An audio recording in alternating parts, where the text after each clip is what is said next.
Hi students, आप सभी का स्वागत है। हम लोग आज के क्लास में ट्रायल बैलेंस का क्वेश्चन नंबर 5 पे चर्चा करेंगे। फिफ्थ, ये डीके गोयल की बुक है, आर्या पब्लिकेशंस।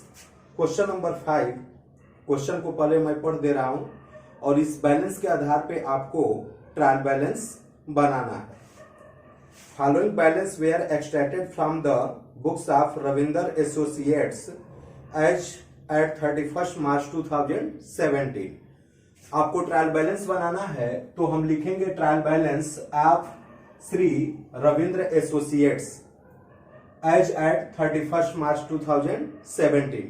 आपको पता है कि ट्रायल बैलेंस में टोटल्स आपके 4 कॉलम मेन बनाए जाएंगे। पहला नेम ऑफ अकाउंट्स होगा, दूसरा एलएफ होगा, LF is equal to ledger folio, third amount debit and fourth amount credit. ये आपके कॉलम्स बनेंगे। अब आपके क्वेश्चन में जैसे आइटम्स दिया हुआ है उस आइटम्स को हम सीक्वेंस के अकॉर्डिंग नेम ऑफ अकाउंट्स में मेंशन करेंगे, ऐसे। क्लियर?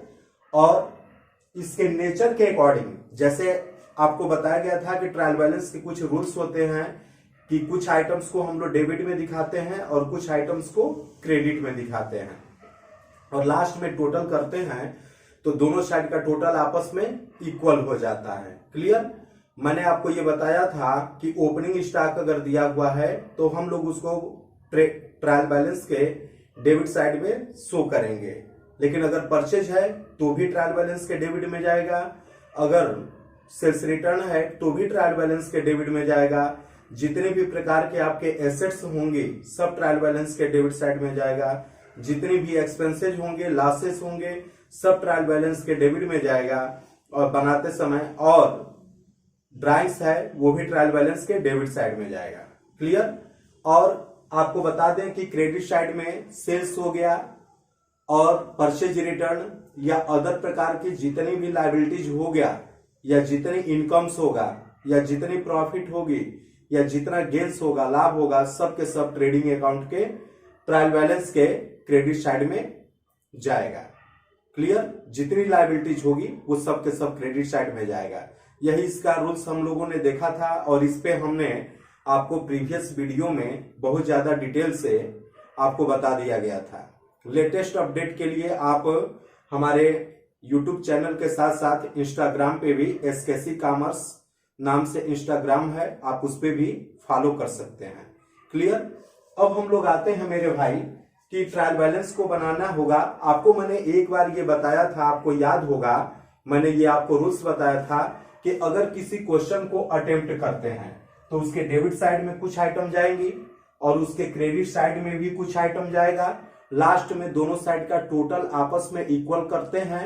अगर नहीं रहता है तो हम लोग क्या करते हैं, अगर इक्वल हो जाता है तो अच्छी बात है, अगर नहीं होता है तो हम लोग डिफरेंस के अमाउंट को फाइंड आउट करते हैं और उसमें देखते हैं कि क्वेश्चन में कहीं कैपिटल है कि नहीं। तो अगर सपोज दैट कि डेबिट साइड आपका ज्यादा है और क्रेडिट साइड ये कम है और तो आप डिफरेंस की अमाउंट देखेंगे एट फर्स्ट की अगर क्रेडिट में कम पड़ रहा है तो कैपिटल है कि नहीं है। तो कैपिटल अगर है तो अच्छी बात है, अगर उसके बाद भी अगर डिफरेंस पड़ रहा है तो आप सस्पेंस अकाउंट में ट्रांसफर कर देंगे। क्लियर? लेकिन आपको बताया गया था कि अगर कैपिटल नहीं दिया हुआ है और डेबिट साइड ट्रायल बैलेंस का ज्यादा है और क्रेडिट साइड कम है तो डिफरेंस की अमाउंट को कैपिटल माना जाएगा और वो कैपिटल को हम लोग ट्रायल बैलेंस के क्रेडिट साइड में शो कर देंगे। क्लियर? इस क्वेश्चन में कुछ ऐसी ही चीजें आपको देखने को मिलेंगी कि इस क्वेश्चन नंबर 5 में जो आपके टेक्स्ट बुक से दिया हुआ है, यहां पर क्या है कि यहां पर आपका कैपिटल नहीं दिया है। आप एक बार क्वेश्चन नंबर 5 का पूरा रीडिंग लगाइए तो आपको कहीं पे कैपिटल नहीं दिख रहा है। तो आप क्या करेंगे, जैसे ट्रायल बैलेंस आप बनाते हैं आप वैसे ट्रायल बैलेंस के ये डेबिट साइड को शो करेंगे। अब डेबिट साइड में से आप कुछ आइटम आपकी क्रेडिट में जाएंगे उसको भी शो कर लेंगे और डेबिट में से क्रेडिट को जब माइनस कर देंगे तो डिफरेंस की अमाउंट कैपिटल होगा और कैपिटल को आप लोग क्रेडिट साइड में शो कर देंगे। इस क्वेश्चन में कैपिटल नहीं है तो हम लोग कैपिटल फाइंड आउट करेंगे। कैसे आप जरा देखेंगे, इसका टोटल हो गया इसमें से आप इधर क्रेडिट का टोटल कर देंगे तो डिफरेंस की अमाउंट कैपिटल के रूप में हम लोग शो कर देंगे। क्लियर। आगे पहले हम इस पे डिस्कस करते हैं एक एक आइटम्स देखेंगे। सन्ड्री डेप्टर्स, डेप्टर्स हमेशा डेबिट में जाता है, आपको बताया गया था कि ये भी एक एसेट्स के रूप में काउंट किया जाता है। सन्ड्री क्रेडिटर्स को आप क्रेडिट में लिखेंगे, डेप्टर्स की अमाउंट 4,10,000 है तो डेबिट साइड में दिखाएंगे। सन्ड्री क्रेडिटर्स की अमाउंट क्रेडिटर्स क्रेडिट में जाता है, ये 80,000 क्रेडिट साइड में शो करेंगे। रेंट एंड टैक्सेस आपका एक्सपेंस है और एक्सपेंस को डेबिट साइड में शो करेंगे 48,000। परचेज हमेशा डेबिट में होगा, अभी मैंने शुरू में ही बताया था, तो परचेज को आप डेबिट में लिखेंगे 34 लाख, 34 लाख रुपए। सेल्स हमेशा क्रेडिट में जाता है और सेल्स की वैल्यू क्रेडिट साइड में 56 लाख रुपए आप लिखेंगे 56 लाख। ट्रेड एक्सपेंसेज आपका खर्चा होगा और अभी बताया गया था खर्च को डेबिट में करेंगे, ट्रेड एक्सपेंस आपके डेबिट साइड में जाएगा 12,000। रिटर्न्स आउटवर्ड, रिटर्न्स आउटवर्ड का ही एक दूसरा नाम परचेज रिटर्न होता है और ये हमेशा क्रेडिट साइड में जाएगा 80,000 रुपए, 80,000। रिटर्न्स इनवर्ड, जो आपके पास पैसा, जो आपके पास सामान बिक्री किया गया था उसमें से किसी भी कारणवश वापसी हो गई है, उसको हम लोग रिटर्न्स इनवर्ड बोलते हैं और उसी का एक और दूसरा नाम है और वो है सेल्स रिटर्न, और सेल्स रिटर्न डेबिट में आता है 1,20,000। एक्सपेंस खर्च है तो डेबिट में आना ही है, आप एक्सपेंस लिखेंगे 4,000। मोटर व्हीकल एसेट्स है और एसेट्स को डेबिट साइड में शो करेंगे 6,50,000। इलेक्ट्रिसिटी आपका खर्चा होगा, बिजली का बिल खर्चा होगा और खर्च को आप लोग डेबिट साइड में शो करेंगे और ये आपका दिया है 2,25,000। क्या दिया है? 25,000।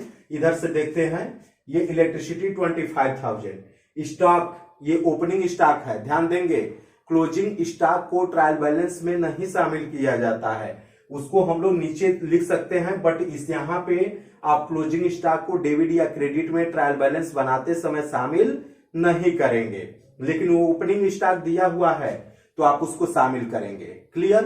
तो देखिए ये इस क्वेश्चन में आपका स्टॉक स्टार्टिंग का डेट दिया हुआ है तो ओपनिंग स्टॉक माना जाएगा और ये डेबिट साइड में शो किया गया 2,30,000, 2,30,000। प्रीमिजेज ये एसेट्स के रूप में काउंट की जाएगी, 12 लाख रुपए का दिया हुआ है। क्लियर। फिक्चर्स एंड फिटिंग ये आपकी एसेट्स है, ये 3,10,000 रुपए की दी है। बाय डेट से रिटेन ऑफ आपका पैसा डूब रहा है, इसको हिंदी में डूबत ऋण बोलते हैं और ये आपका लॉस हो जाएगा तो आप डेबिट साइड में शो करेंगे 8,000 रुपए। Rent received from sublet of part of premises, तो यहाँ पे ये आपकी लाइबिलिटीज हो गई है, आपको रिसीव्ड हो रहा है, रेंट रिसीव्ड हो रहा है, इनकम हो रही है, सॉरी रेंट रिसीव्ड हो रहा है तो इनकम होगा और ये आप क्रेडिट साइड में लिख देंगे 30,000 रुपए। लोन फ्रॉम मुकुल, मुकुल से लोन लेंगे तो आपकी लाइबिलिटीज होगी और बाद में हमको मुकुल को ये लोन वापस करना होगा तो लाइबिलिटीज को हम लोग क्रेडिट साइड में शो करेंगे 1,50,000 रुपए। Interest on Mukul loan, loan पे हमको एक्सपेंस हो जाएगा क्योंकि इंटरेस्ट का जब हम पेमेंट करेंगे तो और आपके खर्चे बढ़ जाएंगे तो इसको आप डेबिट साइड में शो कर देंगे 15,000 रुपए। ड्राइंग्स हमेशा डेबिट में जाता है, आपको बताया गया है, ड्राइंग्स को आप डेबिट में लिखेंगे 40,000। Cash in hand, cash in hand आपकी एसेट्स है और एसेट्स को हमेशा डेबिट साइड में शो किया जाता है 75,000। मेरे भाई ये देखेंगे, अब आप क्या करोगे कि ये कैपिटल मैंने लिखा है, अब ब्रैकेट में बैलेंसिंग फिगर, कैपिटल मैंने लिखा है, ये कैपिटल है, अब ब्रैकेट में बैलेंसिंग फिगर लिखा है। आपको ये बता दिया जाए कि ये क्वेश्चन में कैपिटल नहीं दिया हुआ है, ये क्वेश्चन में कैपिटल नहीं दिया हुआ है तो आप क्या करेंगे कि पहले आप ये डेबिट साइड का टोटल कर लेंगे तो 65,47,000 आएगा, 65,47,000। इसमें से आप अलग ये रफ पर इसका टोटल कर लीजिएगा। क्लियर। जैसे 80,000, 56 लाख, फिर 80,000, 30,000 एंड 1,50,000, आप इसका रफ पे अलग से क्रेडिट साइड का टोटल कर लेंगे। क्लियर।